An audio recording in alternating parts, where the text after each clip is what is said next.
So we're officially back in the saddle after having the last week off with the NBA All-Star break plus the Four Nations face-off for hockey. Which, I'll be honest, the Four Nations face-off replacing the All-Star game was one of the best decisions the NHL has ever made. Especially just look at how chaotic the two Canada-USA games were. Well, more so the first game. The second game was very peaceful and only had one penalty because the refs didn't get involved in the championship game. Which, that's honestly good. Usually the best call is no call. But that first game between Canada and USA, Jesus Christ, that game was fucking chaotic from the word go. But yeah, hopefully the Four Nations face-off is a permanent replacement for the All-Star game. Because the NHL All-Star game hasn't meant anything for fucking years. And maybe other sports leagues like NBA, MLB, and NFL can take notes from the NHL on how to fix your All-Star game problem. Just do something similar to a Four Nations face-off. That ought to do it. But anyway, we do have some Red Wings and Pistons stuff to talk about since they did get back underway near the end of the week, with the All-Star weekend of Four Nations concluding. Oh yeah, I forgot about Tigers spring training, aka baseball preseason. Tigers baseball preseason began this week as the Tigers had 2 games over the weekend. Both of them are wins. Let's just be honest. Who really gives a fuck about preseason? Even though it's baseball preseason, that's longer than any other preseason. Because baseball preseason is like 30 games. It's like February and March. Plus, all the preseason happens in either Florida or Arizona, depending on which preseason league you're part of. So yeah, the Tigers had some action down in Florida against the Phillies and the Yankees. The Phillies, they ended up in a hole early but came back. And they just completely shut down the Yankees. So they look really good in their first 2 games, but very hard to tell. Especially with how unpredictable baseball is, where anybody can get hot or cold at any point in the year. But you know, at least we have some baseball for now. And a lot of Detroiters flocked down to Florida for the start of spring training. Mainly to get away from all that snow and all the coldness depth of Michigan right now. Jesus fuck. Well, at least now it's starting to warm up. Okay, now let's start getting to the stuff that actually matters this week. Starting off with the Red Wings, as the Wings, they're looking to bounce back after limping a little bit into the Four Nations break. And of course, for the Wings, for their first game of the weekend against Minnesota, they would have Lucas Raymond back, since Sweden did not make it to the finals for the Four Nations face-off. And Dylan Larkin would also be available, which honestly, I thought he was going to be resting on load management because of the 2-day break between the Four Nations face-off finals between Canada and USA and the Wayne's game against Minnesota, and adding traveling from Boston all the way back to Detroit. But Larkin, he was all rested up and ready to go after playing his ass off against Canada before falling short to the Canadians in overtime. Like, Jesus Christ. And I'll just say one thing for that Canada-USA game real quick before we continue on. Why the fuck would the U.S. leave Connor McDavid wide open in fucking overtime in the slot? Like, seriously, the game-winning goal, they had 2-3 guys on Mitch Marner, and then Connor McDavid is just literally sitting there menacingly in front of Connor Hellebuyck in the slot. It's like, yeah, whatever you do, just leave the best player in the world wide open in the slot to just bury your hopes and dreams. I mean, what do you think was going to happen there? Like, hell, why wasn't Austin Matthews covering Connor McDavid in that situation? Like, U.S. can cry all they want about Canadians fans starting the whole booing the national anthem thing. Bottom line is, America did not fucking deserve to win the Four Nations face-off. Especially with that kind of defensive game planning. Let's just get that straight. And if the U.S. wants a third shot at Canada, don't worry, you'll get your chance. In Milan, Italy in 2026 if you make it to the gold medal round. Depending on how the BRAC tournament and everything is all shaped up for the Olympics next February. But anyway, back to the Wings hockey. But yeah, the Wings had a game against Minnesota. They jumped out to an early lead. They started out with a 3-1 lead early in the third period.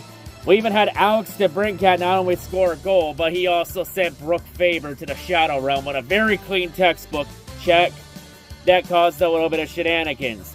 And of course, with DeBrincat's hit, you know what that means. We're about to get all those Minnesota Viking fans that are also Minnesota Wild fans to come on over here and then cry about how Detroit is such a dirty team and McClellan is such a terrible coach for teaching the Wings to play that way. It's like, bitch, please. The Cat did nothing wrong. That was a clean textbook hit. It's honestly more Brooke Faber's fault because he had his head down. But hey, now he learned the hard way from the Cat that you gotta keep your head up. But hey, Wayne's up 3-1 early in the third. Okay, you know what to do, Detroit. Do what the Lions do. Time to put this thing in the bag and send these Minnesota crybabies home with an L.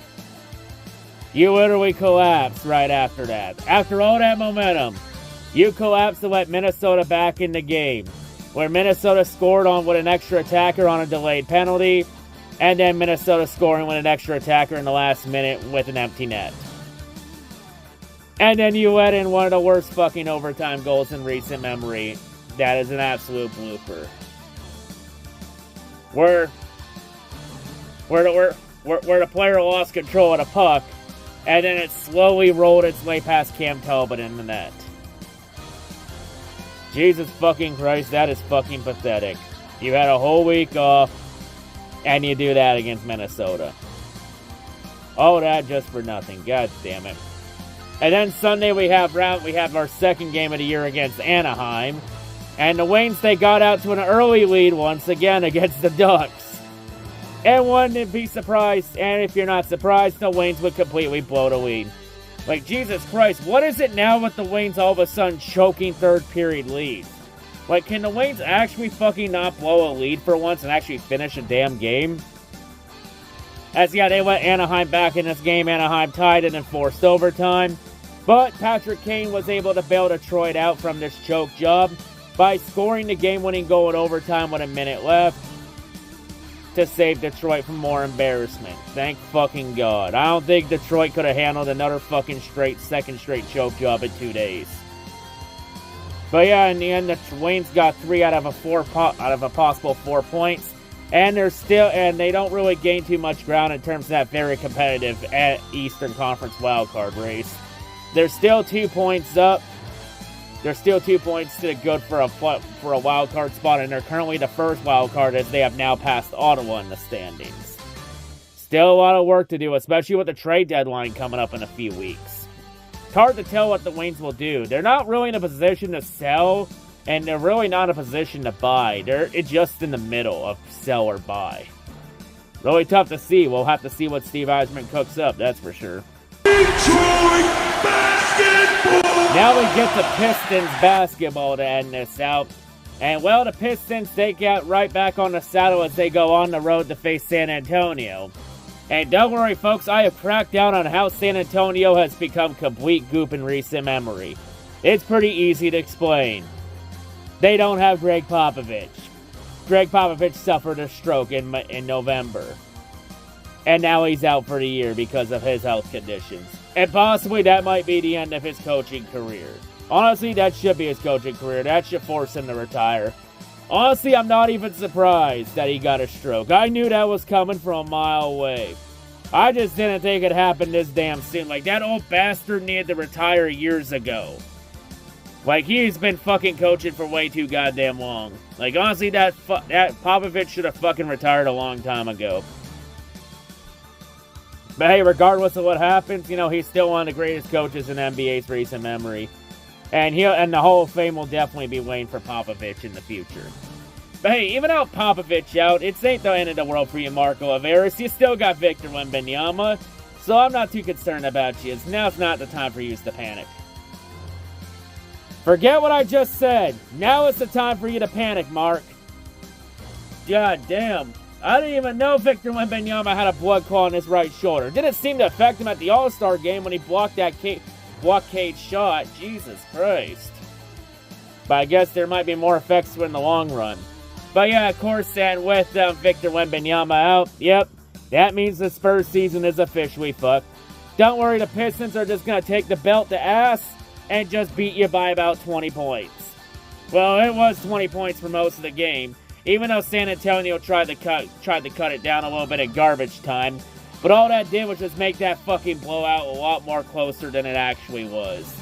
But the Pistons continue rolling as, really, with that game against San Antonio, the Pistons just picked right back up where they left off to end the All-Star break. So they picked up where they left off in Chitoilet. And then they continue on to Atlanta, and then they get into a wild shootout with the Hawks. It was a fucking weird game with Atlanta. It was a high-scoring game where both teams scored 140 points each. It was fucking crazy.